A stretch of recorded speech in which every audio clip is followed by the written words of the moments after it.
नमस्कार। मैं डॉक्टर हेमलता शर्मा, सहायक आचार्य संस्कृत, राजकीय स्नातकोत्तर महाविद्यालय बयाना, बीए द्वितीय वर्ष के पाठ्यक्रम में निर्धारित अभिज्ञान शाकुंतलम के लेखक रचयिता महाकवि कालिदास के जीवन वृत्त, जीवन परिचय के विषय में आज हम अध्ययन करेंगे। भगवती सरस्वती के वरद पुत्र कवि कुल चूड़ामणि व भारतीय संस्कृति के उपासक महाकवि कालिदास के नाम से हम सब भी और आप सभी परिचित होंगे। महाकवि कालिदास, जिन्हें राष्ट्र कवि अथवा विश्व का श्रेष्ठ कवि माना गया है, उनकी कृति जो विश्व प्रसिद्ध है अभिज्ञान शाकुंतलम, उसका अध्ययन करने से पूर्व कालिदास जी के विषय में संक्षिप्त जानकारी प्राप्त करते हैं। कोई भी व्यक्ति अपने जीवन वृत्तांत से अजर अमर नहीं होता, अपितु अपने कार्यों, अपनी कृतियों अथवा अपने कर्मों से ही अजर अमर होता है। और इस लोक में जीवित उसी प्राणी को माना गया है जिसकी कीर्ति, जिसकी यश की पताका चारों दिशाओं में फहरा रही है। उसके अतिरिक्त मृतवत कहे गए हैं। व्यक्ति की कृतियाँ अथवा रचनाएं ही उसकी कीर्ति की आधारशिला होती है, अर्थात उस व्यक्ति के द्वारा विश्व के लिए किए गए अच्छे कार्य ही उसको चारों तरफ यश से युक्त करते हैं। व्यक्ति की कृतियाँ अथवा अपनी अनुपम कृति के कारण ही व्यक्ति कीर्ति प्राप्त कर यशस्वी होता है। कालिदास इसी श्रेणी के कृतिकार हैं जिनकी कीर्ति एक सफल महाकाव्यकार के रूप में, सफल खंड काव्यकार के रूप में या गीति काव्यकार के रूप में तथा नाटककार के रूप में प्रसिद्ध है। संस्कृत साहित्य के संपूर्ण इतिहास को यदि देखा जाए तो सामान्य रूप से यही देखा जाता है कि एक व्यक्ति एक विद्या में सफल कृतिकार प्रमाणित हुआ है, जिनमें अश्वघोष से लेकर भारवी, माघ, श्रीहर्ष, विल्हण आदि अनेक सफल महाकाव्यकार हुए हैं। इसी प्रकार भट्ट नारायण, भवभूति, शूद्रक, विशाखादत्त आदि अनेक सफल नाटककार हुए हैं। किंतु महाकवि कालिदास एक ऐसे कवि हैं जो सफल महाकाव्यकार के साथ साथ सफल नाटककार भी हैं। इनके लिए यह प्रसिद्धि है कि कालिदासस्य सर्वस्वम अभिज्ञान शाकुंतलम।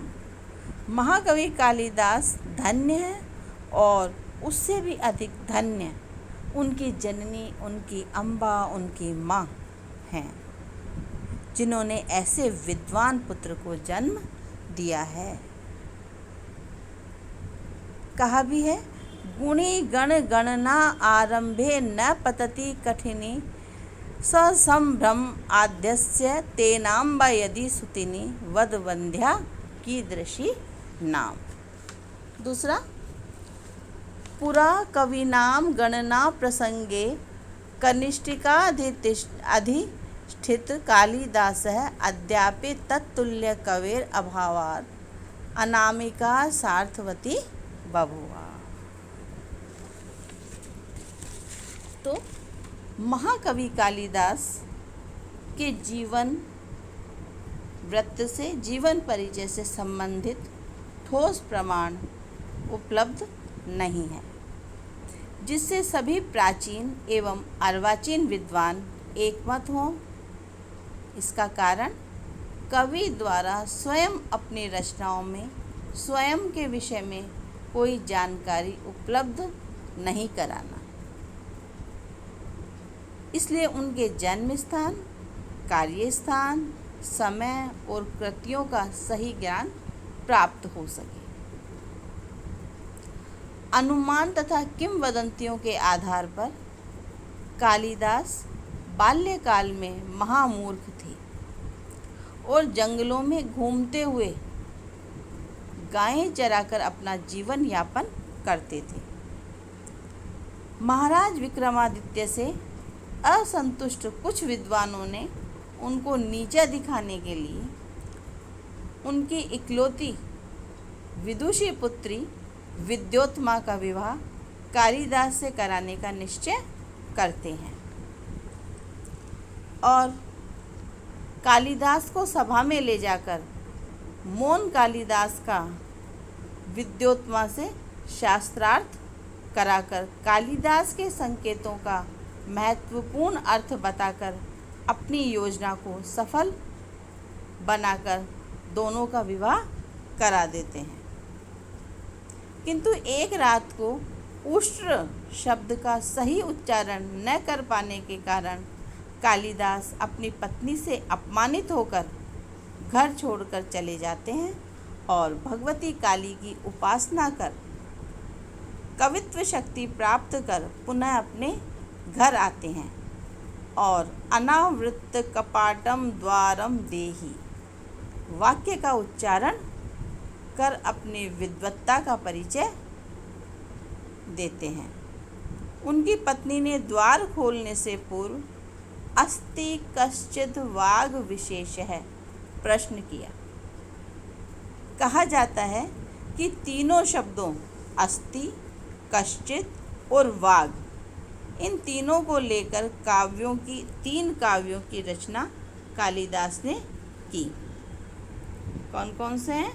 अस्ति, कश्चित् और वाग। इन तीन शब्दों को लेकर तीन महाकाव्यों की रचना कालिदास जी के द्वारा की गई। प्रथम शब्द है अस्ति। अस्ति से प्रारंभ कर कुमार संभवम महाकाव्य की रचना की। अस्ति उत्तरस्याम दिशि देवात्मा हिमालयो नाम नगाधिराजः पूर्वापरौ तोयनिधिव अवगाह्य स्थिति पृथिव्याः इव मानदण्डः।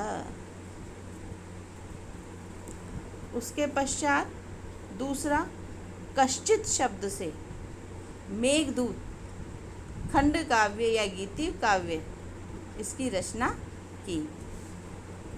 कश्चित् कांता विरह गुरुणा स्वाधिकारात् प्रमत्तः शापेनास्तगमित महिमा वर्ष भोग्येन भर्तुः यक्षश्चक्रे जनकतनया स्नान पुण्योदकेषु स्निग्ध छाया तरुषु वसति रामगिरिया आश्रमेषु। यह इनके ग्रंथ का प्रथम श्लोक है। इसी प्रकार तीसरा वाक शब्द से रघुवंश महाकाव्य की रचना की। वागार्थाविव संप्रक्तौ वागर्थ प्रतिपत्ते जगतः पितरौ वंदे पार्वती परमेश्वरौ। कुछ विद्वानों के अनुसार कालिदास को परिमल की उपाधि से भी विभूषित किया गया था। उन्हें काली का भक्त होने के कारण ही कालिदास नाम रखा गया। कालिदास जन्म नाम नहीं है। संस्कृत के कुछ विद्वानों के अनुसार ये विक्रमादित्य के मित्र थे, तो कुछ विद्वान राजा भोज के साथ इनका संबंध स्थापित करते हैं, क्योंकि बादशाह अकबर और बीरबल के किस्सों के साथ ही राजा भोज और कालिदास के अनेक गल्प अर्थात वह किस्से लोक में प्रसिद्ध हैं। एक अन्य किंवदंती के आधार पर कालिदास राजा कुमारदास के मित्र थे, जिनकी मृत्यु वहाँ की एक वैश्या ने धन के लोभ में करवा दी थी। उनकी मृत्यु लंका में हुई। आज भी कालिदास की वहाँ समाधि विद्यमान है। एक किंवदंती के अनुसार कालिदास ने पत्नी वियोग में मेघदूत ग्रंथ की रचना की, जिसका स्थान रामगिरी आश्रम है।